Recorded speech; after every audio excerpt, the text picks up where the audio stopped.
Big Red, Texas, the Lone Star State, home of Joe Rogan and many refugees that fled from their fire-reddened land called California. Yes, sir, if you had to point out which state had the most hated senators in the United States, they would be pointing at Texas. As a wise man once said, only steers and queers come from Texas. I thought there'd be a lot of cowboys in Texas. Nope.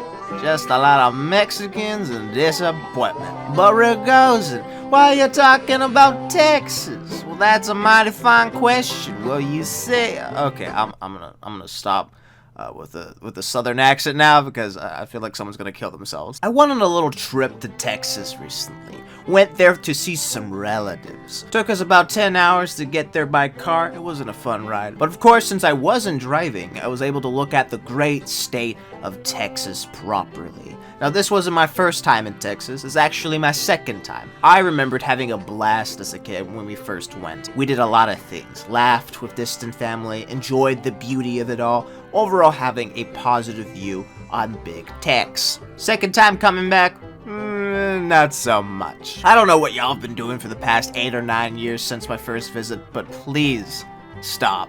For the love of God, stop! I've never been to a state that embodies the Industrial Revolution and its consequences. Besides Chicago, but that's besides the point. First thing I noticed going into Texas was the grass. Shit was dead. There's more life in Queen Elizabeth's pussy than in the grass in Texas. Odd thing is, supposedly there was a flood warning in the area that I was in, yet the grass looked dead as hell. But let's be honest here, if I care so much for the grass to the point where I have to make a video talking about it, then it would be best if I slit my gut wide open and hang myself by my own intestines. I'm simply mentioning the grass because it adds to the atmosphere of Texas, which is pure depression. But do you want to know what really gave off a lot of atmosphere?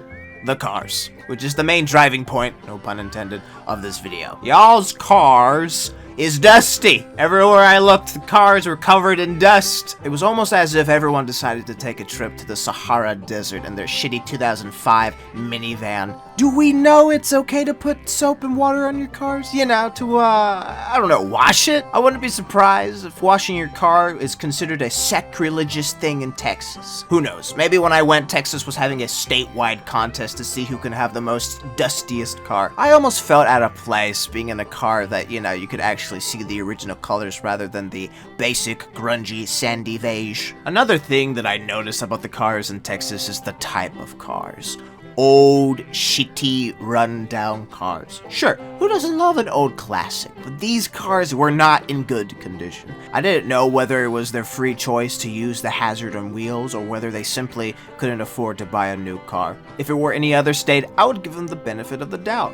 But after leaving Texas, I think many Texans go out of their way to get the most horrendous, rundown car imaginable. Instead of going to a car dealership, the average Texan would rather visit a junkyard to see if there was any available metal death traps for purchase. Sure, you could say that they're buying broken down cars so they can fix them up themselves. But why would you make that car your primary mode of transportation?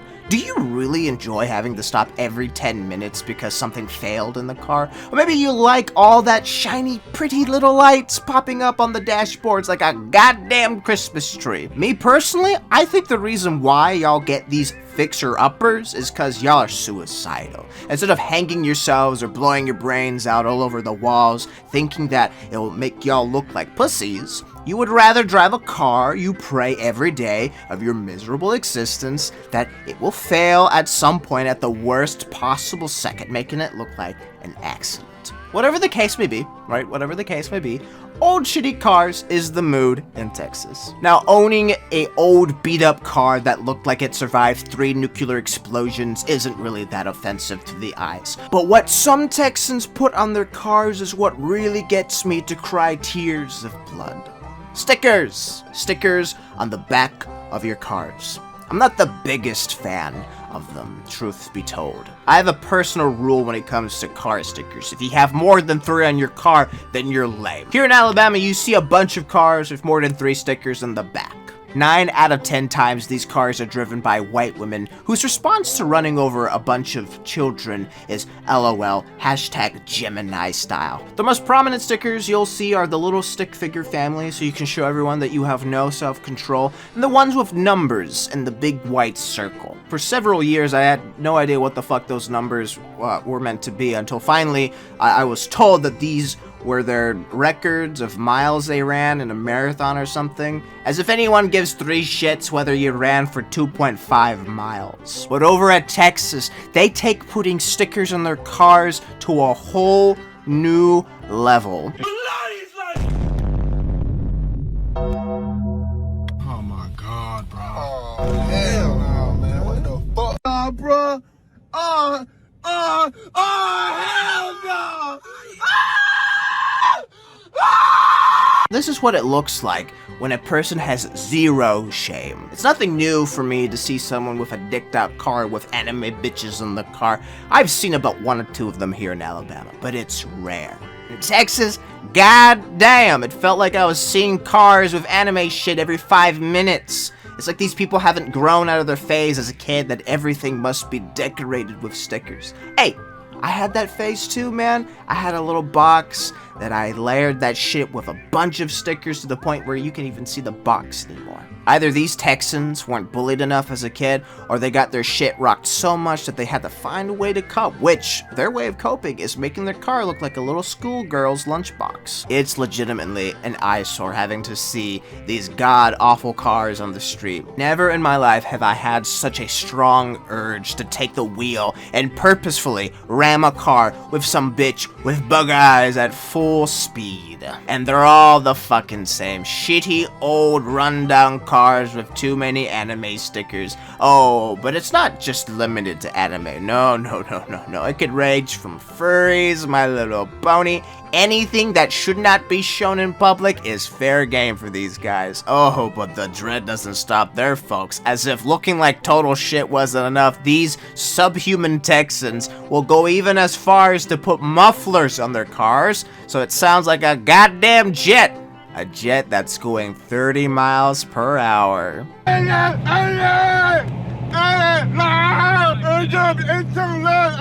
You can make all the fucking noise you want, sweetheart, but you ain't gonna beat Granny and her Honda minivan in a drag race. Nothing like waking up in an entire neighborhood with your car that's making the sounds only heard over at Hiroshima when the goddamn nuclear bombs exploded. The only thing louder than the average Texan's car is a NASCAR car.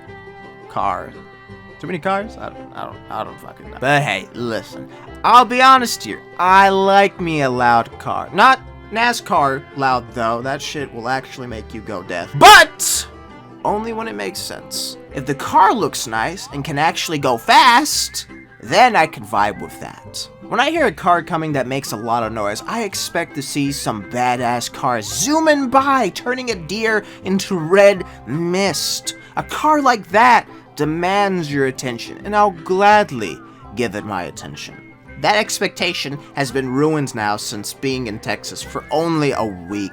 When I hear a loud car coming, I look and see the embodiment of disappointment cruising by, wanting everybody to look at them. I mean, that's why they do this retard shit, because they want people to look at their car and admire it.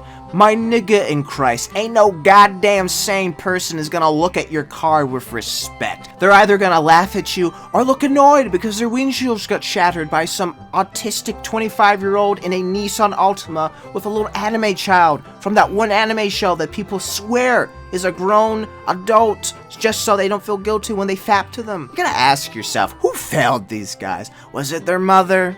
Their father? Maybe a little bit of both? Whatever the case may be, Texans will continue to find ways to make their cars look even worse than before. I'm just happy that I'm back home, where we actually have standards, where the cars are not covered with stickers, okay? We actually have decent cars. Hey, look. There were some decent cars over in Texas. There's a fucking Lamborghini, alright? Like...